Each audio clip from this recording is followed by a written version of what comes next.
Mi nombre es Jesús Olivier y estoy actualmente cursando la asignatura de Estructura Discreta y Gráfica, sobre el trabajo de los autómatas. El primer concepto sería el lenguaje formal.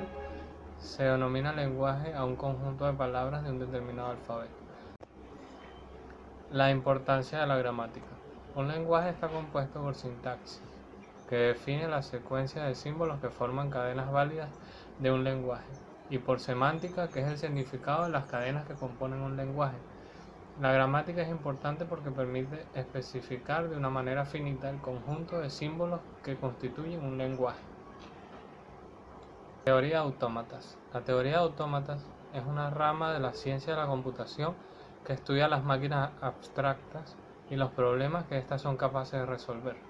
La teoría de autómatas está estrechamente relacionada con la teoría del lenguaje formal, ya que los autómatas son clasificados a menudo por la clase de lenguajes formales que son capaces de reconocer.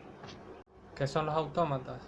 Un autómata es una construcción lógica que recibe una entrada y produce una salida, en función de todo lo recibido en ese instante.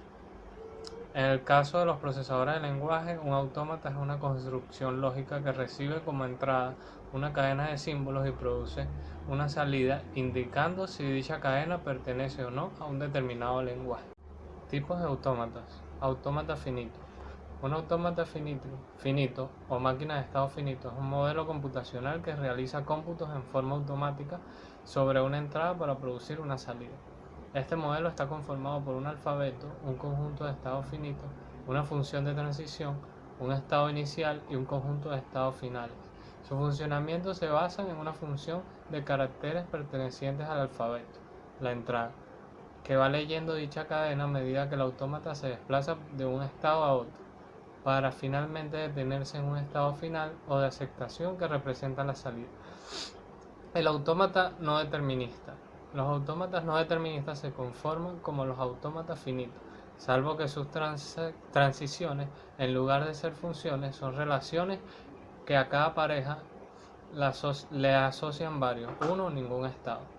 Los autómatas de pila son autómatas finitos que cuentan con un dispositivo de memoria muy elemental del tipo pila. El origen de los autómatas.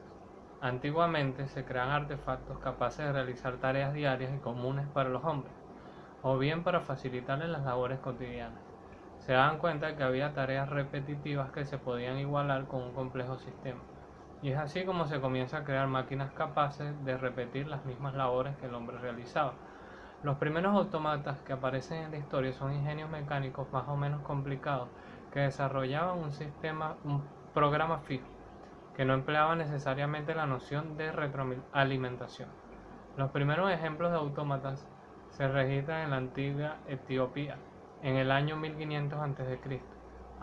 Amenhotep, hermano de Hapu, construye una estatua de Memnon, el rey de Etiopía, que emite sonidos cuando la iluminan los rayos del sol al amanecer.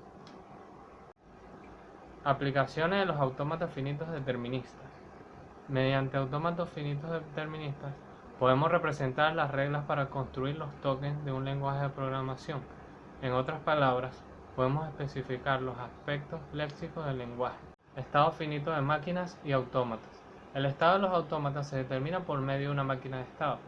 Se denomina máquina de estado a un modelo de comportamiento de un sistema con entradas y salidas, en donde las salidas dependen no solo de las señales de entradas actuales, sino también de las anteriores.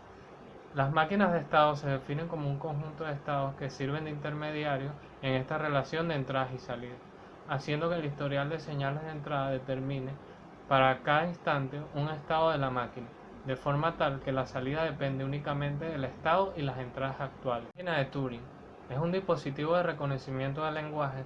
Es más general que cualquier autómata finito y cualquier autómata de pila, debido a que ellas pueden reconocer tanto los lenguajes regulares como los lenguajes independientes de contexto y además muchos otros tipos de lenguaje.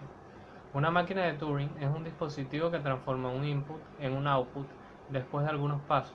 Tanto el input como el output constan de números en código binario. En su versión original, la máquina de Turing consiste en una cinta infinitamente larga con unos y ceros que pasa a través de una caja. Gracias por su atención.